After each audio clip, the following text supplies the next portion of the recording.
সুপ্রিয় দর্শক, আসসালামু আলাইকুম। আমি যারা, আপনারা দেখছেন যারা রান্নাঘর। আজকে আপনাদের জন্য আমি নিয়ে এসেছি পিৎজা। সেটা করবো ছানা বা পনির দিয়ে। নিশ্চয়ই অবাক হচ্ছেন, তাই না? তো চলুন চলে যাই মূল রেসিপিতে। তো এখানে একটা নিয়েছি বলে নিয়ে নিব আটা। আমি কিন্তু এটা ময়দা দিয়ে করিনি, আটা দিয়ে করেছি। আপনারা এখানে চাইলে ময়দা দিয়েও করতে পারেন। হাফ কাপ মতো আটা নিয়েছি, আর এতে দিয়ে দিলাম স্বাদ মতো লবণ, আর দিয়ে দিলাম 1 চা চামচ চিনি, আর এতে দিয়ে দিব তেল। 1 চা চামচ মতো তেল দিয়েছি, আর হাফ চা চামচ দিয়েছি বেকিং পাউডার, সোডা না কিন্তু, হ্যাঁ বেকিং পাউডার। আর এখানে দিয়ে দিব দই। আমি এখানে ইস্ট ইউজ করব না, সুতরাং এটা দই দিয়ে তৈরি করব। তো দই দিয়ে আটাটাকে ভালোভাবে মেখে নিতে হবে। মাখার পর মনে হয় আমার আরও একটু দইয়ের প্রয়োজন, তাই আরও 1 চামচ মতো দই দিয়ে দিয়েছি। দিয়ে এটাকে মাখবো। সামান্য একটু জলের প্রয়োজন হয়ে পড়েছে, তাই অল্প একটু জল দেব। দিয়ে এটা আটাটাকে ভালোভাবে মেখে নেব। মাখা হয়ে গেছে, এবার এটাকে 15 মিনিট মতো আমি রেস্টে রেখে দেব সেট হওয়ার জন্য। ফিরে এলাম 15 মিনিট পর। এবার এই আটাটাকে মেখে মেখে ভালোভাবে মসৃণ করে নিতে হবে। মসৃণ হয়ে গেছে প্রায়। এবার এটাকে বেলে নিতে হবে রুটি তৈরির জন্য, মানে পিৎজার যে ডোটা হয় সেটা তৈরি করার জন্য।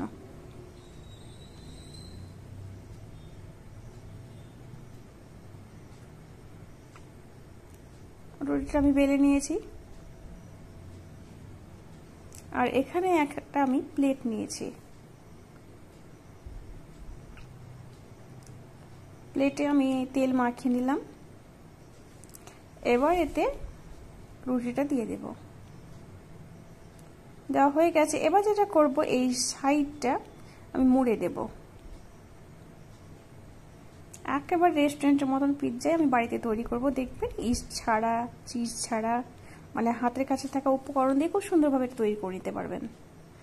মোড়া হয়ে গেছে। এবার কাঁটা চামচ দিয়ে এটাকে ছিদ্র করে দেব।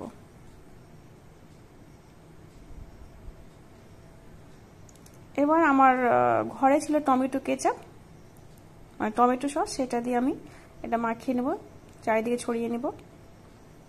আমার কিন্তু পিৎজা সস ছিল না, টমেটো সস দিয়ে করে নিয়েছি, কিন্তু খেতে খুব সুন্দর হয়েছিল। আর এখানে ছানা বা পনির নিয়েছি, সেটা আমি দিয়ে দিলাম।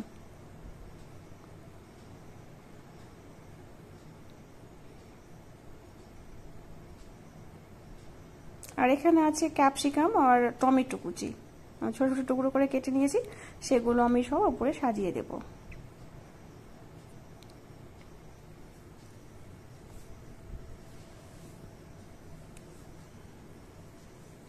এটা কেউ মানে তৈরি করার পরে কেউ দেখে বুঝতেই পারবে না যে এতে পনির বা না সরি এতে চিজ বা ইস্ট আমি এখানে ব্যবহার করিনি।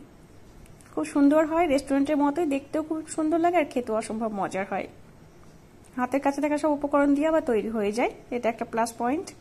এইভাবে আপনারা তৈরি করে নেবেন। তারপরে এবার দিয়ে দিলাম অলিভস। আমার এটা বাড়িতেই ছিল তাই দিলাম, আপনাদের না থাকলে দেওয়ার কোনো প্রয়োজন নেই। এমনি তো স্বাদ খুব সুন্দর আছে। হয়ে গেছে। এবার এখানে প্রিহিট করতে আমি বসিয়েছিলাম কড়াইটা 5 মিনিট আগে। এবার এটা দিয়ে দিলাম, একটা স্ট্যান্ড দেওয়া আছে, এরপরে দিয়ে দিলাম। এটাকে আমি লো হিটে একবারে 15 মিনিট মতো হতে দেব। 15 মিনিট পর ফিরে এলাম। এই দেখুন কত সুন্দর পিৎজা আমার তৈরি হয়ে গেছে। কি দারুণ দেখাচ্ছে, তাই না? খুব সহজ উপকরণ দিয়ে আমি তৈরি করে নেব এই পিৎজাটা। এইভাবে আপনারা বাসাতে অবশ্যই ট্রাই করবেন। আমি আশা রাখছি আপনাদের খুবই ভালো লাগবে। এবার একটা পিৎজা কাটার দিয়ে এটা আমি কেটে নিয়েছি।